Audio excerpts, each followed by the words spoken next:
स्वागत है आप सभी का DElEd fourth semester math class में।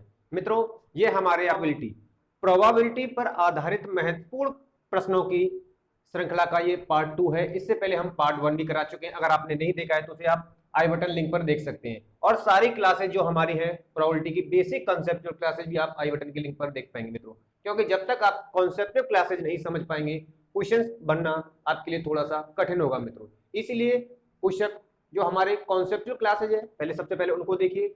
उसके पश्चात पार्ट 1 पार्ट 2 आपको जिस तरह प्रोवाइड कराए जा रहे हैं उनको बेहतर तरीके से देखिए और अपनी तैयारी को हम बेहतर बना सकते हैं। 1 से 20 तक की संख्याओं में 2 तथा 5 के गुणज की प्रायिकता ज्ञात कीजिए। अगर इस तरह का प्रश्न बनेगा तो सबसे पहले हमें प्रश्न को बेहद आसानी से अच्छी तरीके से रीड करना है और प्रश्न को समझना है। उसके पश्चात उसे सॉल्व करेंगे। तो देखिए 1 से 20 तक की संख्याओं में आपको पहले यह देखना होगा कि 2 के गुणज कौन कौन सी संख्याएं हैं और 5 की गुणज कौन कौन सी संख्याएं हैं। तो सबसे पहले हम 1 से लेकर के 20 तक की संख्याओं को नोट कर लेते हैं, जो क्या करेंगे हम, जो 2 से गुणज हैं। ठीक है, इस तरह आप लिखोगे। सबसे पहले 2 से गुणज का मतलब 2 के मल्टीपल होने चाहिए, यानी 2 का पहाड़ा आप मल्टीपल करते चलिए, आपको 2 के गुणज मिलते चलेंगे। तो जैसे 2, 4, 6, 8, 10, 12, 14, 16, 18 और 20 तक बोला है मित्रों। 20 से पहले के बोला होता तो हम 18 तक लेते, लेकिन तक बोला है तो ये भी आपको ध्यान रखना होता है। ठीक है, अब देखेंगे हम कि 5 के गुणज, यानी 5 के गुणज कौन सी हैं, 5 के गुणज कौन कौन से हैं। ठीक है, ये भी आपको देखना होगा। तो आप देखेंगे 5 के गुणज कौन है, 5 स्वयं है, 10, 15 और 20 तक कहा गया है मित्रों, इसलिए हम 20 तक लेंगे। ये भी ध्यान रखना होगा कि कौन कौन सी संख्याएं इन दोनों में 2 और 5 से, यानी दोनों से के गुणज हैं। ठीक है, तो देखिए 10 को आप देख पा रहे हैं, 10 5 का भी गुणज है और 2 का भी गुणज है। इसी तरह आप 20 को भी देख पा रहे हैं, 20 जो कि 5 का भी गुणज है और 2 का भी गुणज है। तो ये दोनों संख्याएं ना तो कॉमन रहेंगी, याद रखेंगे हम। ठीक है, जब हम क्या करेंगे, कुल घटनाएं आपकी कितनी है और घटित होने वाली घटनाओं की संख्या कितनी है, उसलिए आपको ये ध्यान रखना होगा। आप सभी के कमेंट से कि सर आप जो प्रोबेबिलिटी का फॉर्मूला देते हो वो आप इंग्लिश में देते हो, तो मैं आज आपको हिंदी में ही समझाऊंगा टोटल आपकी इसमें। ठीक है, तो देखिए, तो हम जानते हैं कि प्रोबेबिलिटी बराबर क्या होता है। ठीक है, तो हिंदी में लिखेंगे हम घटित घटनाओं की संख्या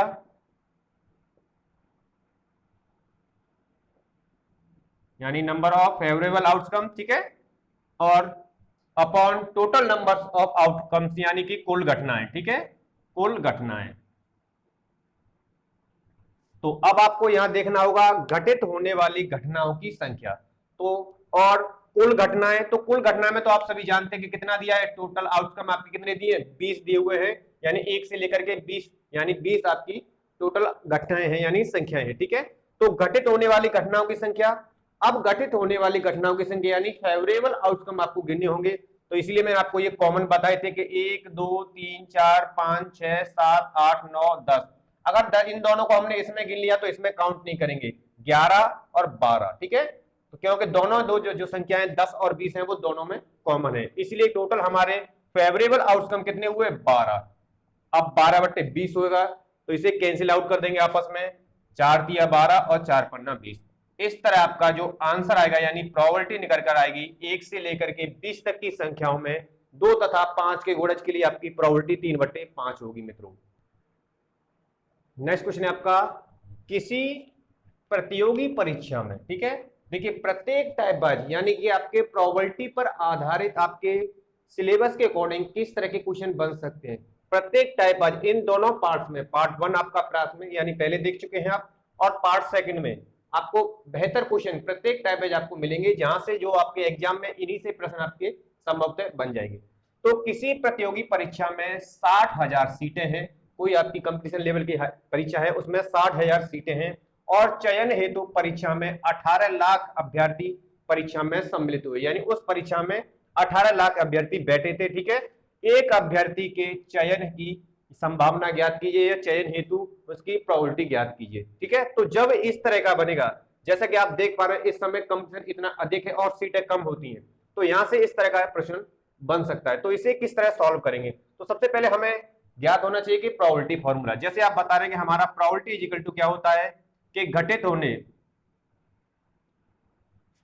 घटित घटनाओं की संख्या अपॉन कुल घटनाएं, ठीक है, आप याद रखेंगे। जैसे मैंने आपको बताया था कि number of favourable outcome upon total number of outcome, ठीक है, यही हिंदी रूपांतरण है। तो देखिए किसी प्रतियोगी परीक्षा में सीटें कितनी थी हमारी, यानी फेवरेबल आउटकम यानी घटित होने वाली घटनाओं की संख्या कितनी है आपकी 60,000, और कुल घटनाएं कितनी आपकी, कुल घटनाएं यानी 18 लाख अभ्यर्थी, ठीक है। तो यहां पर पुट कर देंगे तो कुल कितनी आपकी, ठीक है। तो देखिए 18 लाख और कितनी सीटें हैं आपकी, यानी जो फेवरेबल आउटकम कितने हैं आपके 60,000, तो 60,000 ऊपर रख देंगे। अब कैंसिल आउट कर देंगे आपस में, एक जीरो से एक जीरो, एक जीरो से एक जीरो, इस तरह आप यानी 4 जीरो आपकी कैंसिल हो जाएंगी और बचेगा 6 से ये बच जाएगा 3 बार, तो आपका जो प्रोबेबिलिटी निकल कर आएगी वो 1/30 अभ्यर्थी, यानी एक सीट पर 30 अभ्यर्थी अपनी दावेदारी प्रस्तुत करेंगे, जो कि आपकी प्रोबेबिलिटी यहां पर निकल कर आ जाएगी। नेक्स्ट क्वेश्चन है आपका, संयोग से किसी खेल में एक तीर घुमाया जाता है, यानी कोई गेम है, ठीक है, जो विश्राम में आने के बाद संख्याओं यानी कि संख्या दर्शाता है आपका 1 2 3 4 5 6 7 तथा 8 में से किसी संख्या को इंगित करता है, ठीक है। यदि यह सभी परिणाम समप्रायिक, समप्रायिक का मतलब ये होता है सब इनकी जो प्रोबेबिलिटी है, जितने भी अंक है इस 5 से पर यानी जो 8 वाला है गेम है, उसमें सभी की जो प्रायिकता है वो समान है। समप्रायिक का मतलब होता है समान प्रायिकता है। तो इसकी क्या प्रायिकता है कि यह तीर इंगित करेगा, तीर इंगित क्या क्या करेगा, इसके लिए आपके 4 बिंदु दिए गए हैं, इन चारों को आपको जवाब देने होंगे। पहला है आपका 8 को इंगित करेगा, एक विषम संख्या को करेगा इंगित करेगा, या 2 से बड़ी संख्या को इंगित करेगा, या फिर आपका जो है चौथा है 9 से छोटी संख्या को इंगित करेगा। तो ये आपके सामने एक गेम का जो फिगर दिया हुआ है, ठीक है, इसे देख करके आपको आपको जवाब देने होंगे, ठीक है, बिल्कुल आसानी से। तो सबसे पहले फर्स्ट को ही लेते हैं हम। फर्स्ट को लेने के लिए जैसे कि मैंने आपको प्रोबेबिलिटी का जो फॉर्मूला है वो याद होगा number of favourable outcome upon total number of outcome, ठीक है, तो इसे याद रखेंगे आप बेहतर तरीके से। तो अब इस जो गेम का जो दिया हुआ है पासा है ये, ठीक है, तो इसमें 8 अंक दिए हुए हैं। तो इसमें आपको पहले को ध्यान में रखना होगा कि 8 को इंगित करेगा, यानी कोई तीर का निशान यहां पर इस तरह के तीर के निशान लगे होंगे, ठीक है, जब 8 को इंगित करेगा। तो देखिए नीचे क्या आएगा, कुल घटना यानी टोटल हमारे कुल घटनाएं कितनी है 1 2 3 4 5 6 7 8, यानी ये पासा है जिसमें 8 संख्याएं, तो टोटल आउटकम हमारे कितने हुए 8 हुए। अब यहां से पूछा है कि 8 को इंगित करेगा, तो इस पासा जो है 8 संख्या उसमें से 8 कितनी बार आ रहा है, घटनाओं के घटित होने की संख्या, यानी जो 8 है वो कितनी बार घटित हो रहा है, ठीक है, तो 8 जो है एक बार आ रहा है, तो आप लिख देंगे 1/8, यही इसकी प्रोबेबिलिटी आपको प्राप्त हो जाएगी, ठीक है। नेक्स्ट के लिए फिर वही करेंगे, सेकंड पर बढ़ेंगे, ठीक है, तो सेकंड के लिए क्या करेंगे, ये तो हमारा फर्स्ट का आंसर हो गया, ठीक है। अब सेकंड के लिए क्या करेंगे, तो सेकंड को यहां पर ध्यान में रखना होगा कि एक विषम संख्या को करेगा, यानी जो ये तीर का निशान है वो विषम संख्या को इंगित करेगा। तो टोटल फेवरेबल आउटकम आपके कितने रहेंगे 8 ही रहेंगे।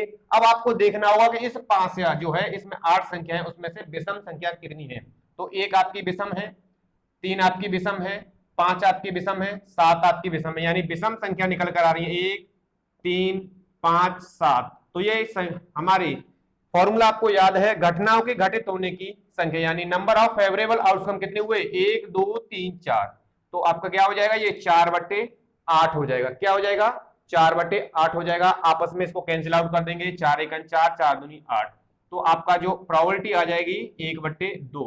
सेकंड का आंसर आ जाएगा, एक विषम संख्या को प्रोबेबिलिटी क्या आ जाएगी, इस पासा जो दिया है इसमें 8 अंक जो है 1/2 आ जाएगी। इसी तरह थर्ड के लिए 3 से बड़ी संख्या को इंगित करेगा, तो 3 से बड़ी संख्या के लिए क्या देखना होगा, तो वही रहेगा, आपको अब 3 से बड़ी संख्याएं देखनी होंगी। लेकिन आप जानते हैं कुल घटनाएं हमारे पास पासा के जितने कितने फलक दिए हुए 8 हैं, तो कुल घटनाएं आपकी 8 ही रहेंगी ये संख्याएं, ठीक है।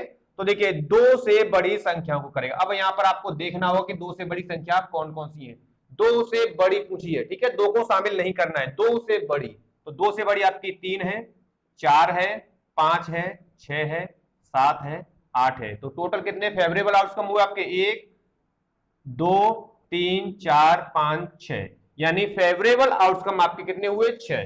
तो 6/8 हो जाएगा। आपस में इसको कैंसिल आउट कर देंगे, 2 तिया 6, 2 चक 8 इजिकल टू आ जाएगा आपका 3/4। इसका आपके तीसरा जो प्रश्न था उसका आपका प्रोबेबिलिटी निकल कर आ जाएगी आपकी 3/4। इसी तरह अब हम पढ़ेंगे फोर्थ, 9 से छोटी संख्याओं को करेगा, यानी जो तीर का निशान होगा इसमें इस गेम में, ठीक है। तो जो 9 से छोटी संख्याओं को इंगित करेगा। तो हमारे पास हमारी कुल घटनाएं यानी टोटल आउटकम आपके 8 ही रहेंगे। अब आपको इस जो पांसा दिया हुआ उसमें जो संख्याएं दी हुई हैं वो संख्याएं 9 से छोटी कितनी संख्याएं ये आपको देखना होगा। तो संभव सभी संख्याएं जो 8 तक दिए हुए ना तो 9 से छोटी हैं। तो कितनी छोटी है संख्याएं हैं 8 ही हैं। कितनी है 9 से छोटी संख्याएं कितनी है आपकी, ठीक है। तो 1 2 3 4 5 6 7 8 और 8 ही तक संख्या दी है कि जो सभी है जो क्या है हमारी 9 से छोटी है। तो कितनी है 8 है। तो हमारा जो फेवरेबल आउटकम हो जाएंगे आपके 8। तो 8/8 हो जाएगा, एक बार कैंसिल आउट हो जाएगा और आपका जो प्रोबेबिलिटी निकल कर आएगी वो इसकी आंसर हो जाएगा आपका 1। इस तरह प्रश्न जब बनेंगे इस ग्रुप में आएगा प्रश्न और इस तरह का कोई भी प्रश्न आएगा तो आप उसे बेहतर तरीके से सॉल्व कर पाएंगे। नेक्स्ट क्वेश्चन है आपका, किसी बच्चे के पास ऐसा पासा है जिसके फलकों पर निम्न अक्षर अंकित हैं। यानी जब एग्जामिनर कोई पासे को चेंज करता है और अपने अनुसार अंक देता है, जैसा कि इस पासे में दिए हुए हैं, ए इस पर अंकित है, इस पर बी अंकित है, इस पर सी अंकित है, इस पर डी अंकित है, इस पर ई अंकित है, इस पर ए अंकित है, या कोई और नाम दे सकता है एग्जामिनर आपका, ठीक है। बस आपको इसी टाइप से सारे क्वेश्चन बन जाएंगे। तो इस पासे को एक बार फेंका जाता है, ये भी देखना है कि पासे को कितनी बार फेंका जा रहा है, ठीक है। 6 फलक होंगे इसके। तो निम्न की प्रायिकता ज्ञात कीजिए। उसमें आपके कुछ टैग दिए होंगे, टैग करके बिंदु के माध्यम से क्वेश्चन बना दिया जाएगा। जैसे कि बना हुआ है ए प्राप्त हो, यानी जब इस पासे को जिस पर ये बिंदु अंकित है इसको एक बार फेंका जाता है तो ए प्राप्त होने की प्रोबेबिलिटी क्या होगी और डी प्राप्त होने की प्रोबेबिलिटी क्या होगी। अब आपने अच्छे तरीके से क्वेश्चन को पढ़ लिया और आप समझ भी गए होंगे कि क्या इसका आंसर आएगा। तो आप जानते हैं कि हमारी जो प्रोबेबिलिटी का फॉर्मूला क्या होता है कि number of favourable outcome upon total number of outcomes, यानी फेवरेबल आउटकम यानी घटित होने वाली कुल घटनाएं की संख्या कितनी है और कुल घटनाएं कितनी है। तो देखिए जो पांसा है तो आप जानते हैं कि 1 2 3 4 5 6 6 ही फलक होते हैं इसके और 6 ही आपके टोटल आउटकम आपको प्राप्त होंगे।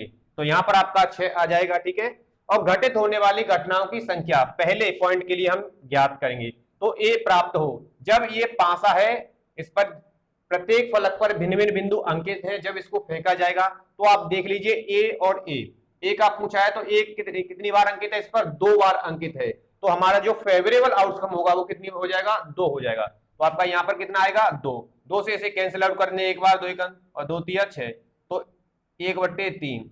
तो जो पांसा दिया हुआ है इस पर जो अंक अंकित कर दिए हैं उसमें से ए प्राप्त होने की प्रोबेबिलिटी आपकी 1/3 हो जाएगी, जो कि आपका आंसर हो जाएगा। बढ़ते हैं आगे सेकंड की ओर।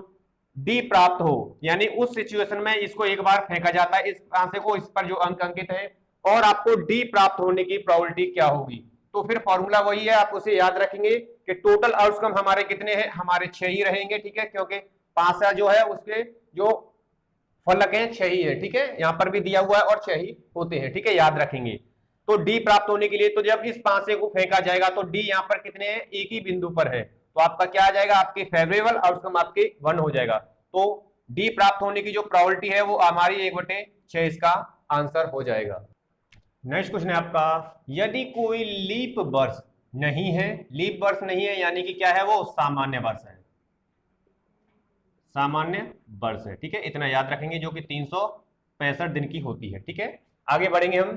तो उसमें 53 रविवार होने की प्रायिकता क्या होगी, यानी कोई लीप वर्ष नहीं है, ठीक है। तो उसमें 53 रविवार होने की प्रोबेबिलिटी आपको ज्ञात करनी होगी, ठीक है। तो इस तरह का अगर कोई वर्ष से संबंधित प्रश्न बनता है, लीप वर्ष है तब भी ऐसा ही सॉल्व होगा, ठीक है। तो किस तरह सॉल्व करेंगे, तो ये आपको याद होना चाहिए कि सामान्य वर्ष, सामान्य वर्ष जो होती है आपकी 365 दिन की होती है, ठीक है। अगर हम इसमें सप्ताह की बात करें, क्योंकि एक सप्ताह में सिर्फ एक ही रविवार होता है, बस एक ही रविवार होगा, ये आपको याद रखना होगा। एक ही सोमवार आएगा, एक ही मंगलवार आएगा, ठीक है, याद रखेंगे। तो 365 दिनों की अगर सप्ताह की बात करें तो इसमें 52 सप्ताह होते हैं हमारे, ठीक है। और एक दिन जो होता है वो एक्स्ट्रा होता है, यानी जिसे हम अतिरिक्त दिन बोलते हैं। हिंदी में इसे क्या बोलेंगे? अतिरिक्त दिन बोले जाएंगे। लेकिन प्रश्न में कहा गया है भाई 53 रविवार होने की प्रोबेबिलिटी ज्ञात कीजिए। लेकिन आपके पास जो एक वर्ष है उसमें जो सामान्य वर्ष है वो 365 दिनों की है, इसमें 52 रविवार यानी कि 52 सप्ताह है तो 52 रविवार आएंगे और एक दिन एक्स्ट्रा बन रहा है, यानी अगले इसको जोड़ने के लिए अगला रविवार आने के लिए इसको 6 दिन की भी आवश्यकता होगी। ठीक है, तो बस आप प्रोबेबिलिटी का फॉर्मूला क्या है? प्रोबेबिलिटी बराबर होता है, यहाँ पर दो चीजें आपको याद रखनी होंगी, क्योंकि वर्ष दिया है, सामान्य वर्ष है, 365 दिन है, 52 सप्ताह होते हैं तो 52 रविवार आपके आएंगे। लेकिन प्रश्न में 53 रविवार पूछा गया है, तो यानी इसके लिए इस वर्ष में जो अतिरिक्त दिन है, एक दिन है जो, उसमें तो रविवार आएगा नहीं, अगले जो अतिरिक्त 6 और इसमें ऐड किए जाएंगे तभी तो अगला रविवार आएगा, यानी 53वां। ठीक है, तो इसको जोड़नी हमारी कुल घटनाएं यहाँ पर कितनी प्राप्त होंगी, आपको ये याद रखना होगा कि जो कुल घटनाएं आपको 365 दिन का जो सामान्य वर्ष है लेकिन एक दिन अतिरिक्त है, इसके लिए 6 और अगला रविवार प्राप्त करने के लिए इसमें 6 और जोड़ना होगा, तो टोटल हमारी घटनाएं हो जाएंगी जो कि 371 आपको प्राप्त होगा। तो आपका यहीं पर यही आएगा 371। अब आप देख लेंगे कि 53 रविवार होने की प्रायिकता क्या है, यानी नंबर ऑफ फेवरेबल आउटकम आपके कितने हुए? 53। इसको काटेंगे 53 एकन 53, 53 सत्ते 371 यानी 1/7, तो यहां पर आपका आंसर आ जाएगा 1/7 आपका आंसर होगा। इस तरह के कोई भी अगर आपका प्रोबेबिलिटी पर आधारित प्रश्न बनते हैं फ्यूचर में, तो ये इन दोनों पार्ट से आपके एग्जाम में प्रश्न बेहद तरीके से आपको समझाया गया है, काफी अच्छे तरीके से आपको क्लियर भी किया गया है मित्रों। तो आने वाले जो भी एग्जाम में आपका अगर प्रोबेबिलिटी से लगभग 1 से 2 क्वेश्चन बनते हैं तो संभवतः आपको ये सभी क्वेश्चन वो एग्जाम में सॉल्व होंगे। उम्मीद करता हूं मित्रों ये क्लास आपको काफी पसंद आई होगी। वीडियो और क्लास पसंद आई है मित्रों तो वीडियो को मोर देन लाइक और मोर देन शेयर करेंगे। अगर आप हमारे परिवार पर नए हैं और चैनल को आपने अभी तक सब्सक्राइब नहीं किया है तो चैनल को सब्सक्राइब कर लीजिए और जो पास में बेल आइकन है उसे प्रेस कर लीजिए। मिलते हैं नेक्स्ट वीडियो में, जब तक के लिए नमस्कार।